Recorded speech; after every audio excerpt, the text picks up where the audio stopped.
baby adu de agudi sports. Yes, someone him say and maybe I can say leader. If you have a good leader, then you should be assured say destination in there obedu baby o person call we die so there ebeba so and enti nana kwamina yes answer the first Nsawam hini initiative and then one of the aspect of there are so many initiatives but we there fast sports and who come on and yeah bedi intino Easter sports baso so when say this we there the next thing is Easter edu wie but share also nko faso na dia gini intino sports there yaka sports so adudo na omadwan ko football so there be kanino so we kan ya 2 a.m. 1 a.m. na see boxing bi o Azuma Nelson go boxing na betina ho sa US himfa ho na etina ho sa ntino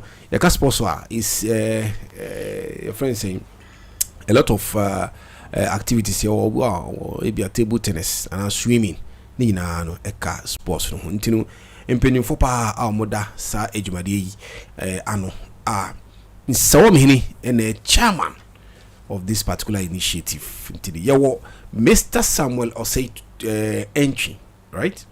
Yeah, Samuel Osei to entry. Stage to entry, yes. On the sports director, any Mr. O2 Justice.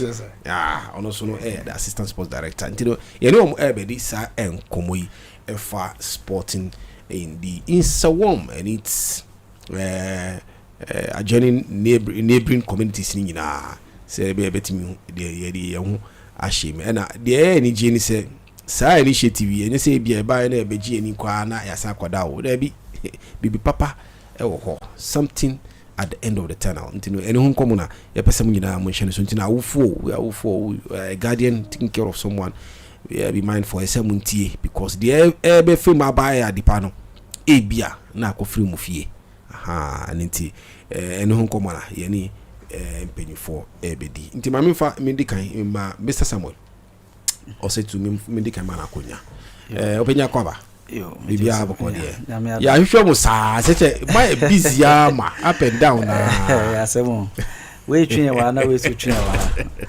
so nya den ya be pie mu ha exactly and you know and then the work actually if this is the first time you benya BBC related to Easter.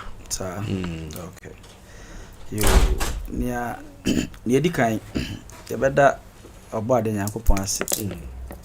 Say ene aye ne pena odi yen kwa ache na ya be piem wo Baraka FM. Okay.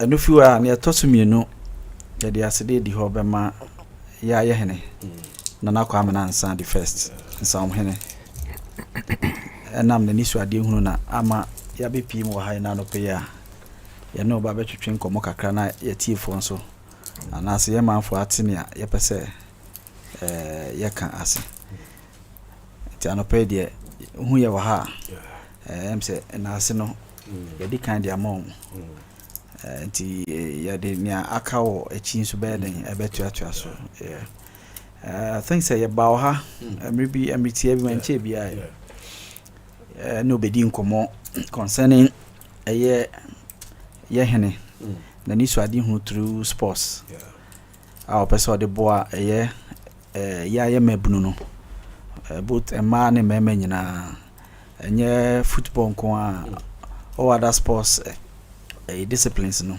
ni nyina eka ho bi ba ye no se ne awo kan no at a point bia ne ebeba no na ya ye ho adwuma ye swimming na beba na ye ho adwuma ye we na beba na ye ho adwuma nti guso a ye ne kakra nti ye na day de ye wa hai na ya ba Easter ye dwumadi ye wo ye nima ye pese ye di ye ohene ne dwumadi ye pese ye di de boa no nti na ma enne wo ye wo studio hanum yeah ba me ko Mr. Otu we share yes festivities quite often no sports no be hu a enshada and taking much of the activity. We are organizing some football match between team A and team B. But this one, the way you have packed some packaging, I say there's possibility you can do something about it. There no so no usha na kanini de ye ka sports dia ye ya na ma ye ni age omo amubo no mani gi omo so omo hwe supporters no nsu ye ni age. But this time it's a big time industry. Sikapa ntino ye ka shamakui ye ka dikanfo na say anka mu ko na isi anka ka sika anka mu ye sika for you should be loaded. But this time the dynamics has changed. It wasn't like before. Ntu ye kwana what talent ni kwana, you have to sharpen it. Say be over to me anya atiki start until e dey no catch a team for omo muti ya e be more talent, but they don't really pay attention to. Yo, medase assalamu alaikum. Wa alaikum salam. Na mama obiya baka de sallah. Yes, okay kedi. Nse Ghana de medase kura emu tina ye de. Good. Ye na ye nuafo. No she ye nuanu muslimi ne. Chris ye nuafo. Say the aka ni ofi ye ba we ya sallah pra ye ko Easter na ye to so. Nti mema tiefo yi na ati na ye de nchia so amanana ene ni mpani se wotina se na wo hyehyɛ na ye so wode adi party bi ye ni dwumadi odi sport no ye so ye de ni jasuma ye go so ye nti se dia you rightly ask no first no be hu na bia we nipa kakra bi 1-2 match bi o mabɔ no mapo no mko ana go se picnic no Monday and Easter no we are na pepe brass band na obi akofie. But this time no na atena se ene ni nyansem no why say there be ye be di agori no bibi be fi maba nti ye bobo football and no share ye 3 days program 4 5 6 but 6 na ye Monday no and there ye kind of picnic day na ye ma me fogo asofo ne asoro for ne anu do bia but you kroni na anu krono na krabata ni krase but 4-5 na Saturday Sunday no even Monday no kra ball wo na ball na say ye me ball keke opem maburu woni ball no boa wasan wo school ni bia SS a wawie na say you were uni and now tertiary bia training college because then you shadi hu say ye me bobo an nkokeke ye bebo ni e take coverage na the call or the command for US to be precise na onwahwe nti say the aka say bia abofra bi picture to so na wakasi bre school a oko are free what the boy was yan the boy Nsawam te na na person oja legacy bia enkoye say adena koye nipa ka ku kakra bi wa tre na taban mu nti saare ne dwumadi a ye ba be di Easter yi nti ball ne de ye be ball na afi ampe wo mu ludo wo mu o ware wo mu je say oba ha be hu say wa wani baje eye ni je de an say team bi abo no mapon na dabi nti Easter yi de na so dwumadi no ye packed to be samia and then the dynamics about football mu say the outcome ni na ye hwe sabokwe mu mre say the outcome na won nka sese mre wo hanka ba sese no so make say akwa scientific techniques ne technique ne so be first no wo bi na mu kra referee fa ba sese so bi atade mu uti ni kra wo park so referee ba be ka jo say uti no nti ni na ma football na dane the referee hu kwa la camera chi ana me oba ba chiro say sanwe chi bra ha nti football na dane bebre nti ya mu fra na mo ba no so sana na person ye say wo talent no football ma Easter yi wo de beda na di Saturday Sunday Monday no de beda na di enye ono na offer enye mpenofo di anim na fa da bi Abeka selection in your say bia minimum simesi Derby and now for royal family Derby is open for all. Open for all. Nti we ba na video ni sisiro ho. Otwa. Owi anana de ni na akọ. Nti sebe o frame me say obaka ho a mentimi o mebo no nhwe. A o follow within that category na na de ato ho no. SS. And also o uni and our tertiary training college. And I be our uni enche ya. Nti bisamia kakra meka no no. Ntino de me san be bisa so Mr. Samuel efa san hye say bia obi ho a obey Nsawam no might not even be within Nsawam and its catchment area, but ebia in the next district or municipality. But what bisa no na wabefim, I don't know, maybe sir, because I want to know whether it is bound to only the jurisdiction or more within. Okay. And that's more so at me. And that's will be okwana ebia ebusunya aha no not. Yeah. But enkwala no na sa kwala no ono nte ha. Sa. Ni wati bibisa no say eh ende prekupana na ya man link na ono so waba na. Okay. Ntino enna mpesa me bisa ho. Yo. Ya dase. Say na na se yembie mu. Okay. Wanka se ne manfo nko a. Se ne awaka mo de your environment so ha nyina omo ni Nsawam kra no. Onya sa ahujo ifa onipa ne fi adesu ifa because as you speak now no you invite teams in so okay.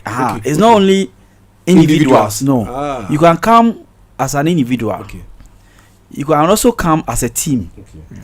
Into what team na say oh sa ankola ni bi e wo mu te say na me brother kan na akola bi a we SS no bo team akola bi obo team or SS or university or that's what university ni mu na say we no foforo na so team wo betim de sa team ni nyina ayeden e de aba na wa be register na ya mama ayeden abo nti mo bo a ya men cha dum na say na say bia yenya akola bi wo o manimu a you are good to go.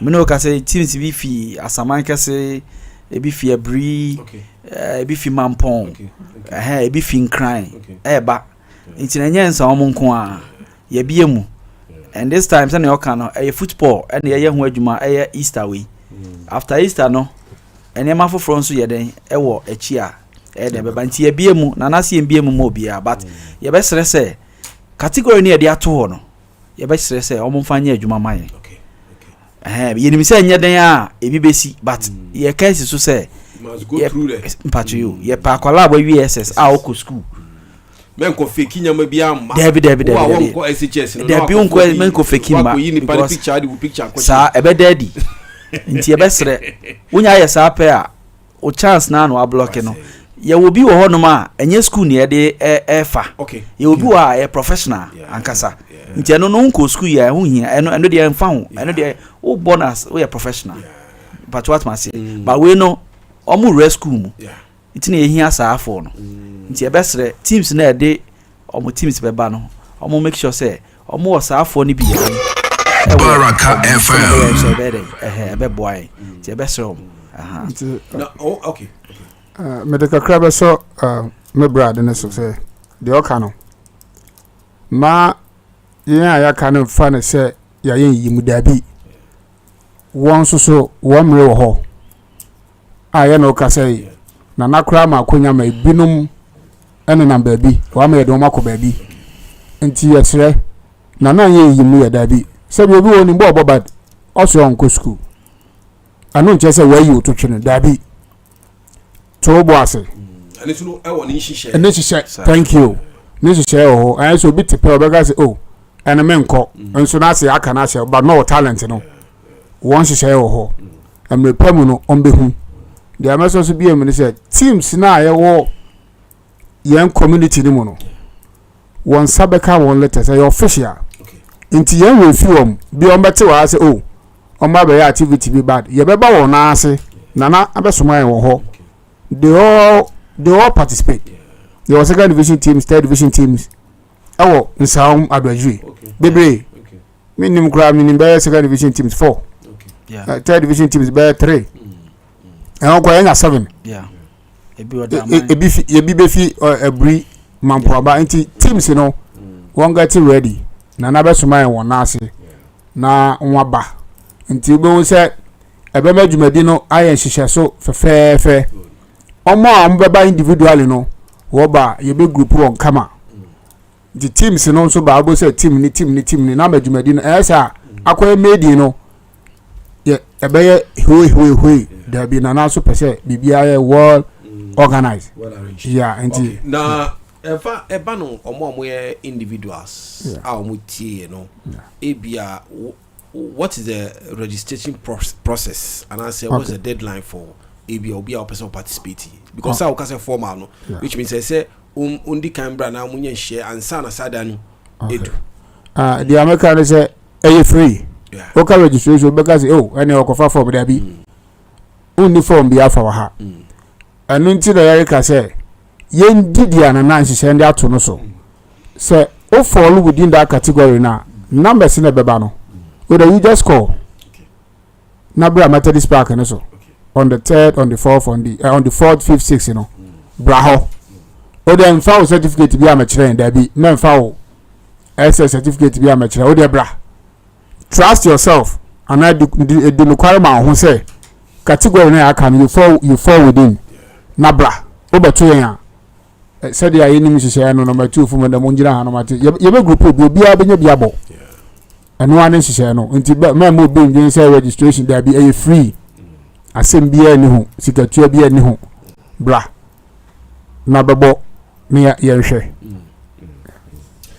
All right. Now clubs you know they say you serve them with letters. Yes sir. Yes sir, we will let them have officially sana na say ye no for bia de mano nti dani do an say champions aba teams ni bi na mebo no Eastern Stars aba for Agapu for aba African talent aba Densu Rovers ho teams ni na mebo no Shalom ho Nsawam City ho nti won the waba enim say won aba nsa when we bought na I'm a Medina fair so fair and this maiden edition is for men. It's for men. Yeah. We are member. We are member. But Monday, ni dia. He be and me and work and one man on the bumpy no. One man sack race, you know. Sack a spoon. If you don't say team, me to say almost about 7. Hey, Pacho, guys, on your check a crama. Now, a man so dear baba. We can be send a bear doer. Yes, your candidate to be high. Yeah. And Monday, ni dia. Picking a canon and that's will be mumra. Mumbe dia gori. Yeah. Me fuck a cran and chandians. The best food vendors no. Yeah. You can't say pure water and shoe for yes. They can come around. Because I picnic day no. I don't remember how. We here, Diana, we watch it be, you know, aha. Until Diana ton for news, you ton for drinks for near dear no. Meet me a day, Abaho. Definitely, you know, market can so bad then. Hebeba, and she send my brother kind Monday, Nidia.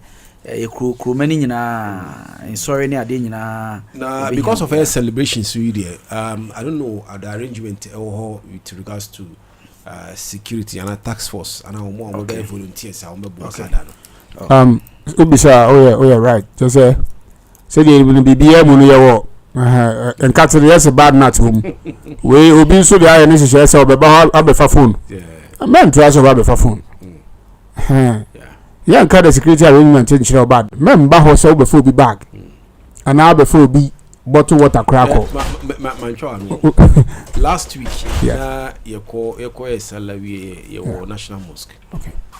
And a meaty announcement. The M1 is a number now, and a number say, oh, I sorry, dying. Yeah. National mosque. Yeah. With all the capacity, no, I'm a bontu, you know, there's no space. Wow. And a meaty announcement in the Papani, man, also say, oh. Before be Mpabwa and now Bubo for no problem. Cameras in that you that because Obi and on Muchi can say, oh, fit a neco for the next 6 months. No, you don't have to come within that premise. That premises. Okay. Just say abano no. Yeah.